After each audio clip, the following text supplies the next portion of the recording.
tusaale ahaan cimrada marka la tago tobanka ugu dambayso oo la yidhahdo muxuu ahaa loosha taajudka loo soo toosayo sheekh ugu weyn ee cimrada maxaa la yidhahdaa taraawiixda iyo taajudka ka tujinayo markuu duceynayo ilaahay uu baryahayo kow markuu duceeyo oo laba uu duceeyo saddex duceeyo madaxda dalka uu duceynayaa ilaahayo boqol salmaan isaas yeel aamiin baa leeyahay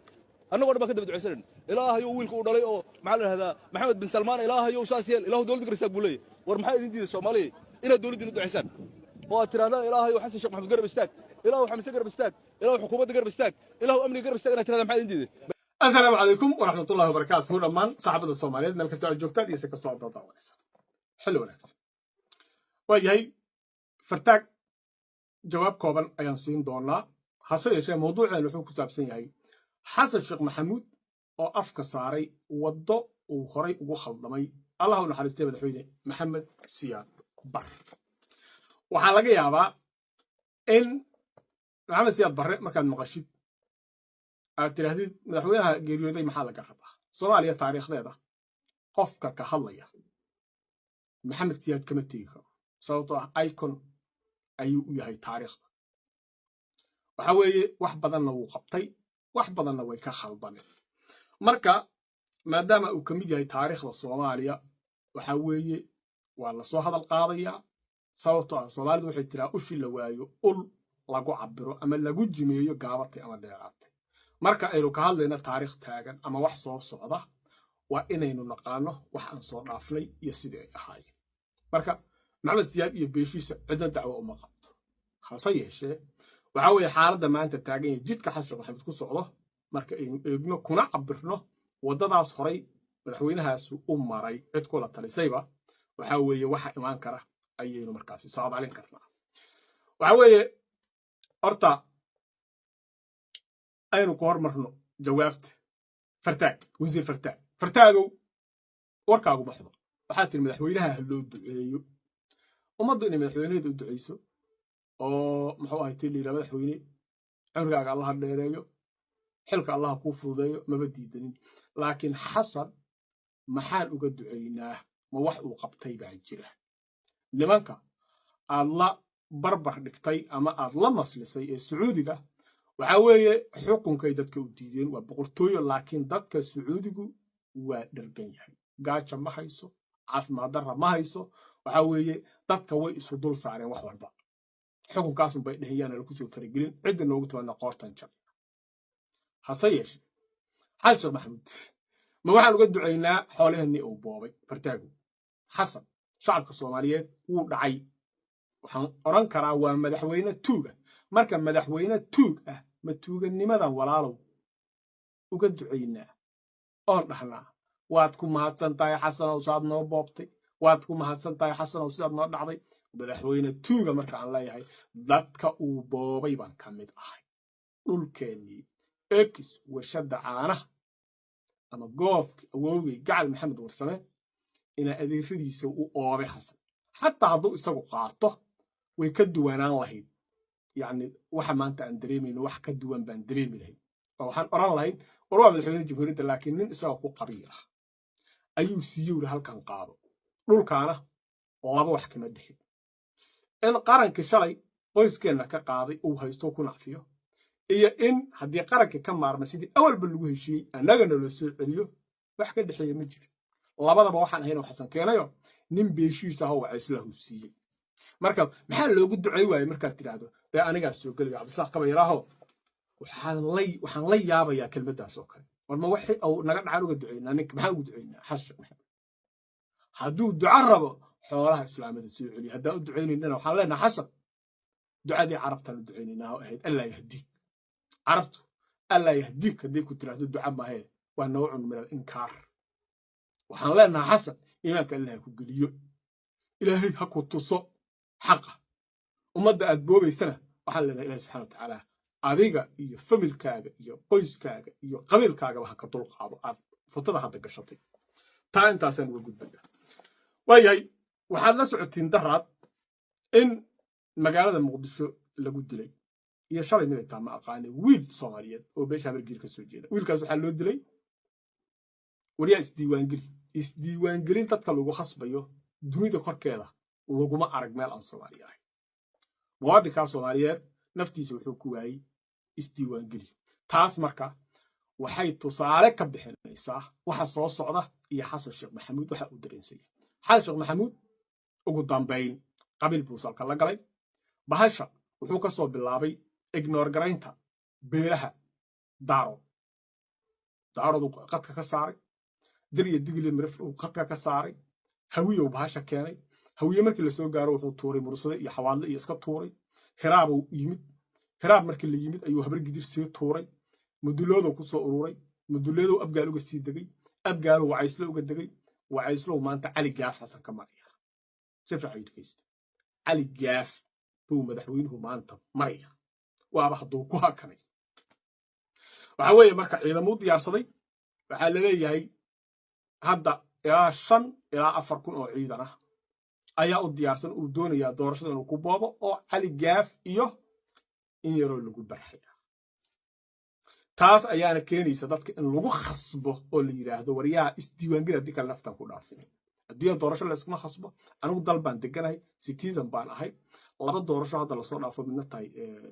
dowladaha hoose midna ay tahay tan guud labadaba ma tegin waana laysoo diray warqadda uguma talagelin inaan gooyo laakiin waan haleeli waayo waqtigiyaa ii suurtageli waa cid ugu qabsatayna ma jirto itiri maxaad u codayn weyday waxa weeye marka adduunyada waxaa jira wadama dadkooda xataa uusan diiwaan gashayn maraykanka oo ah dalka bermuud gareeya ama dimuqraadiyadda iyo dadka isdoorta shacabku inuu codeeyo xooga saara waxa weeye waxaa ku nool ama ka jira dad aan weligood kaarka codaynta qaadan oo weligoodba codayn laguma khasbado lagumana qabsado waxa weeye marka xageed ka keentay wariya isdiiwaangeelka lagu khasbay taariikh yar baan marka kaga sheekeynaya oo ku saabsan madaxweyne maxamed siyaad barre iyo sanadihii ugu dambeeyey isla markaana markaad taariikhdaas dhegaysataan ay idin soo bixi karto xasan sheekh maxamuud iska ugu socda horta xasan sheekh maxamuud inaan uga sheekeyno taariikhda burburkii soomaaliya iyo waxyaabihii dhacay iyo qabiilku dhibka uu leeyahay isagoo 70 jir ah oo dhashay 1955 maantana 2027 ay u tahay horta waa nasiib dar laakiin waxaa la yidhi hadal waxaa loo sheegaa ha lagaa maqlee ha lagaa yeelo looma sheego yeelidda cidaad la hadlaysaa leh sheegidana baa iskale madaxweyne maxamed siyaad barre allah u naxariistee wax badan baa lagu ammaanaa xasan sheekhna kun jeer uu ka wanaagsanaa marka xaqiiqda laga hadlo 1969 markii militarigu dalka uu qabsaday militarigaas uu isagu hogaaminayay ilaa 1979 waxba lagama sheego xalli xaaladdu okay bay ahayd wax dhibaataa qabyaalad balaayo qurun midna ma jirin laakiin dagaalkii Itoobiya markii laga soo laabtay ayaa waxa bilaabatay jabhado iyo dadku inuu xoogaa maaragtay oo reaction ka sameeyo xukunkan waxyaabaha keeni kara in dadku ay wax diidaanna waxaa kamid ah xukunka dheeraada sabab ayuu u yahay hataa dowladda difaacanta marka dowladdu wixii ka dambeeyay dagaalkii 77 markii laga soo noqday ilaa 79 la soo gaaray xalku fiican laakiin 79 markii la soo gaaray 78 wixii ka dambeeyay xukunkiisa waxaa ku socday hoos u dhac iyo in Soomaalinimadii looga diga rugto qabyaalad ugu dambayn waan soo koobayay 1988 dagaalkii Hargeysa lagu qaaday markuu dhacay maxamed siyaad barre wuxuu ku soo ururay mariixan wuxuu haystay baa la yiri 7,000 oo ciidan oo mariixan ayuu diyaarsaday cid kula talisaba si xukunka u joogo 7,000 ciidan oo mariixan markuu haystay 89 markii la soo gaaray mariixankii ayaa kala baxay oo reer diini iyo nan reer diini bay u kala baxeen waa qabyaaladda iyo qiibo daradeeda sidii basashii u fiiqantay reer diini iyo nan reer diini yaa badan mariixan markii la yiraahdo inta kala badan okay 89 markii reer diini ay ku soo hareen marka 9 markii la soo gaaray reer diini ayaa u kala baxay bahwiye iyo bah ogaadin bahashu waxa weeye mar walba way sii fiiqmaysaa waxa ku soo haray niman la yiraahdo bahwiye 9 markii la soo 91 marka la joogo maxamed siyaad barre waxa weeye bahwiye yaa kala baxay oo waxa weeye baxawaale iyo bax mudulood bay u kala baxeen ugu dambayna dalka markuu ka baxayay nimankii reer kooshin jufadiisa hoose ahaa maxamed siyaad barre way difaaci waayay iyagu baan ku soo haray ugu dambayn sidii loo fiiqayay baashu halkaas bay tagtay ninba maalin baa laga tegay dabcan waxay la tahay madaxweyne maxamed siyaad barre muwadani buu ahaa muwaadin fiican oo wadani uu ahaa oo dalkiisa jecel laakiin duruuf baa ku kaliftay dad tala xun baana kula taliyey tolkaaga isku hareere waxa weeye marka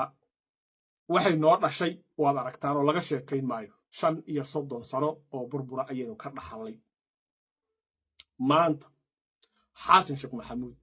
inuu Soomaali ka soo tago hawiye ka soo tago hiraaq ka soo tago mudulood ka soo tago abgaal ka soo tago